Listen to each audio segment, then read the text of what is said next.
ემზადებით ახალი წელიწადისთვის. გინდათ მოიზიდოთ წარმატება, სიყვარული, სილამაზე. მე შემოგთავაზებთ პროგრამულ სანთლებს. ოღონდ საახალწლო პროგრამულ სანთლებს, რომელიც აუცილებლად უნდა დაინთოს 31 დეკემბრის ღამით 12 საათზე. არ ხართ შეზღუდულები, სწორედ ჩემი ერთ-ერთი საჩუქარი თქვენთვის არის ის, რომ არ ხართ შეზღუდულები. ნებისმიერ სანთელზე რა სურვილის თქვენ გნებავთ, რაც გინდათ რომ მოიზიდოთ. 2026 წელს იქნება ეს ფინანსები, სილამაზე, წარმატება, ბედნიერება, მეორე ნახევარი.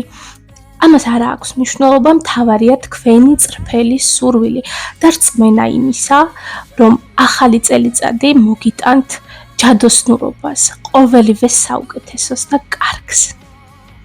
ჩემოკარგებოდ დაინტერესების შემთხვევაში იცით სად უნდა მიპოვოთ, მე გისურვებთ ბედნიერ წარმატებულ დეკემბრის თვეს, ბევრი გაიღიმეთ, ჩაეხუტეთ თქვენთვის ძვირფას ადამიანებს, შევეგებოთ, შემართებით ახალ წელიწადს. ყველა სიკეთე და სიხარული თქვენ. მომავალ შეხვედრამდე!